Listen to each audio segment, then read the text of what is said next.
SingPost shares tumbled almost 11% today as investors reacted negatively to the leadership shakeup at Singapore's National Postal Company.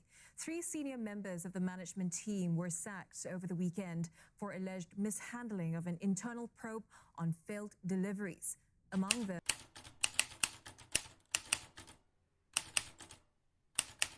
on December 22nd, Singapore Post, SingPost, plunged into its latest crisis when it announced the sudden termination of 3 senior executives.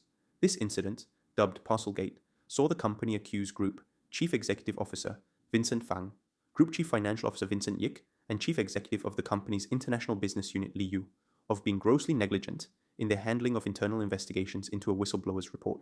Investigations by the company into the report found that 3 managers in the IBU had committed serious breaches of the company's code of conduct.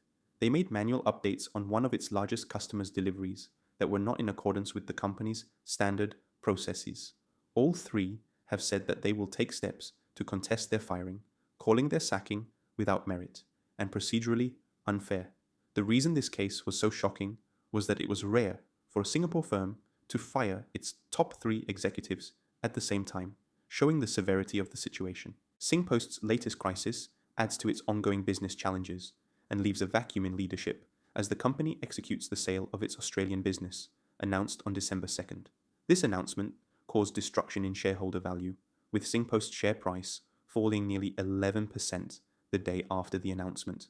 Its share price of 52 cents as of December 27th is a far cry from its peak of $2.16 Singapore cents in January 2015. SingPost has announced the appointment of its new group CEO in due course.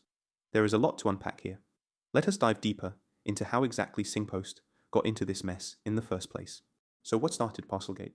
A whistleblower report filed earlier in 2024 alleged that there were manual entries of certain delivery status codes by SingPost's International Business Unit.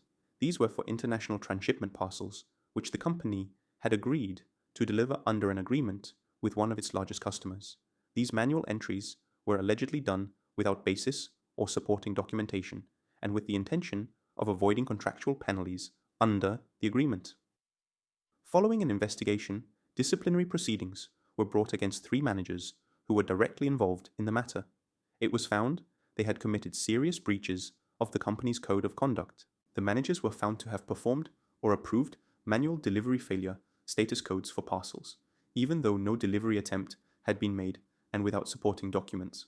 To provide some context, a delivery failure status code indicates that SingPost had attempted to make a delivery but failed, and crucially would count towards it satisfying certain key performance indicators.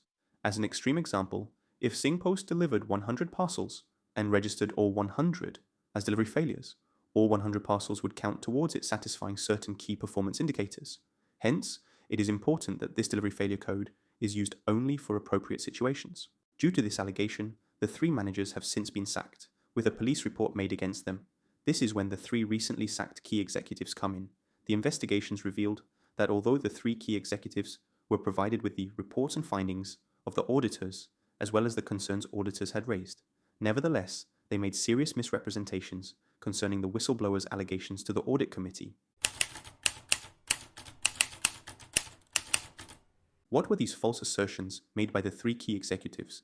In summary, the executives basically said there was no evidence of the following: data manipulation and wrongdoing, falsification of data, avoidance of contractual penalties, or attracting liabilities.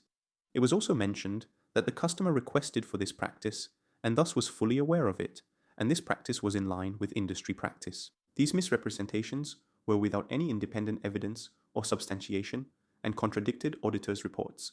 This misrepresentation was crucial, as if the audit committee had not questioned these responses, the practice of false manual DF data entries to avoid contractual penalties would have likely continued, affecting customers. It was also important for whistleblowers to feel protected when they came forward.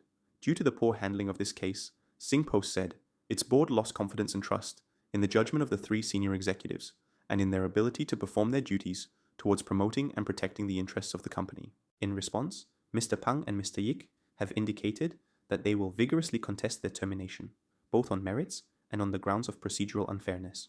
They argued that the facts regarding the false delivery case was revealed gradually over time, and that their initial responses were based on limited information. They highlighted that they respected the ongoing independent investigation and its findings, and once a clear connection between events was established, they acted immediately.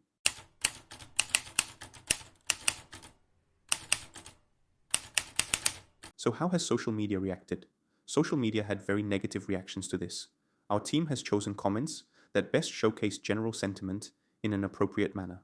Some comments felt that there was still a lot of missing information from the current situation and that more information was required to draw a conclusion. Others felt that it was a criminal offense and the perpetrators should be punished appropriately.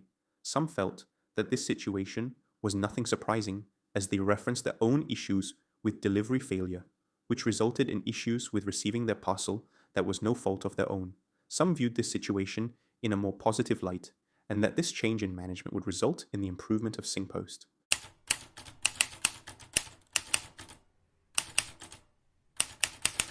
In conclusion, this paints SingPost in a very negative light. As of now, it seems that it is down to the 3 key executives to dispute this ruling for this story to develop further. With a lot of information still missing, it is difficult for outsiders to determine if this sacking was truly justified.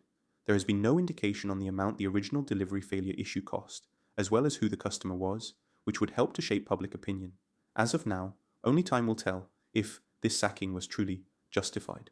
Well, that is a general summary of Parcelgate. What are your thoughts? Let us know in the comments. If you like this video, don't forget to leave a like and subscribe for more content regarding information concerning Singapore.